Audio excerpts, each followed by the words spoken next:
जोहार झारखंड, जय झारखंड। इस वीडियो के माध्यम से हमारे जितने भी समर्थक हैं उनसे अपील होगी, क्योंकि मेरा मानना है और सभी जानते हैं कि हमारे पास युवाओं की एक जोरदार फौज है। और युवाओं को थोड़ा-सा किसी भी चुनाव को जीतने के लिए मेरा मानना है कि 3D का होना बहुत आवश्यक है। पहला डी यानी डिटर्मिनेशन, डिटर्मिनेशन, दूसरा डी यानी डेडिकेशन और तीसरा डी यानी डिसिप्लिन। डिटर्मिनेशन यानी इरादा, डेडिकेशन यानी समर्पण और डिसिप्लिन यानी अनुशासन। तो इसलिए हमारे पास 2 डी की कोई कमी नहीं, नो डाउट, डिटर्मिनेशन, डेडिकेशन। लेकिन हमें तीसरी डी को बहुत बेहतर और भारी मात्रा में तैयार करना होगा इस चुनाव को फतह करने के लिए। तो तमाम गिरिडीह लोकसभा क्षेत्र के अलावे जितने भी लोकसभा में हमारे प्रत्याशी हैं और हमारे जो केडर है, बूथ स्तर से लेकर पंचायत स्तर से, प्रखंड स्तर से लेकर लोकसभा स्तर के, उन सभी से हमारी प्रार्थना होगी, खासकर युवाओं से, कि आपको मुंह में शक्कर, पाँव में चक्कर और माथे में बर्फ होना चाहिए, यानी शांत के साथ। आपकी कन्विंसिंग क्षमता बहुत ही बेजोड़ होनी चाहिए कि जिससे आप बात करें। अगर नकारात्मक स्थिति भी रहे तो आपकी बात की समाप्ति होने के बाद उसकी सोच आपके प्रति कुछ हद तक सकारात्मक होनी चाहिए। माथे पे बिल्कुल बर्फ होना चाहिए, जुबान पे शक्कर होना चाहिए और पाँव में चक्कर होना चाहिए। यानी जब तक चुनाव नहीं हो जाता है उस दिन तक आपके पाँव में चक्कर होना चाहिए। चक्कर दैट मीन्स रुकना नहीं है, आपको चक्कर करना है, आपको दौड़ धूप करना है, आपको भागना है। इसलिए तमाम केडर कार्यकर्ताओं को मेरा संदेश होगा, क्योंकि सोशल मीडिया का बहुत बड़ा रोल होता है। या तो आपसे निवेदन होगा कि आप दूसरे दल के लोग क्या करते हैं नहीं करते हैं अलग बात है। आप सोशल मीडिया में अगर आपको लगे कहीं कुछ लिखना है तो आप अपने प्रत्याशी का जिंदाबाद जो भी लिखना है लिख के निकल जाइए, लेकिन किसी से सोशल मीडिया में उलझना नहीं है। सोशल मीडिया में अगर किसी प्रत्याशी के विपक्ष में कुछ लिखना है तो तथ्य के साथ लिखिएगा, तर्क के साथ लिखिएगा, व्यक्तिगत टिक्का टिप्पणी से बचिएगा।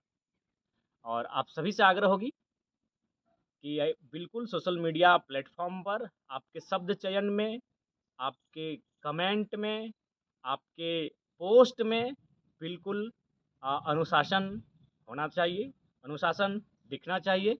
ये तमाम जोशीले, ऊर्जावान कार्यकर्ताओं से, हमारे समर्थकों से, हमारे कैडरों से ये हमारी विनम्र अपील है, क्योंकि गिरिडीह लोकसभा हम लोग बेहतर स्थिति में हैं और बेहतर स्थिति को और बेहतर और मजबूत कैसे करेंगे इस पर हमें चिंतन मंथन करना है।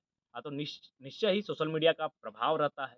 और आप देख रहे हैं बाकी जो दोनों प्रत्याशी हैं, आप बिल्कुल स्पॉन्सर्स भी कर रहे हैं, अच्छी बात है, करना चाहिए, हम लोग भी प्रयास करेंगे। तो सोशल मीडिया तो कोई अछूता नहीं है, इसलिए सोशल मीडिया में हमारे यूथ तो खैर जितने भी यूथ जुड़े हैं वो तो 100% सोशल मीडिया में है ही। तो इसीलिए आपके कमेंट में, आपके कंटेंट में, आपके पोस्ट में, आपकी टिक्का टिप्पणी में हर जगह मर्यादा होनी चाहिए और तथ्य और तर्क होना चाहिए।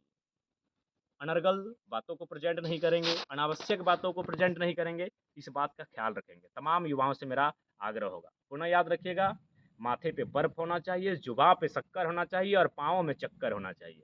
यही गुण कार्यकर्ताओं के अंदर जब स्थापित होंगे, गिरिडीह लोकसभा के अलावे जिन जिन लोकसभा में हमारे प्रत्याशी हैं, हम लोग विजय भाव के साथ मैदान को फतह करेंगे। तो आपको हमारा यह संदेश होगा, बिल्कुल, कभी कभी मौन और मुस्कान भी बहुत बड़े हथियार के रूप में कार्य करते हैं।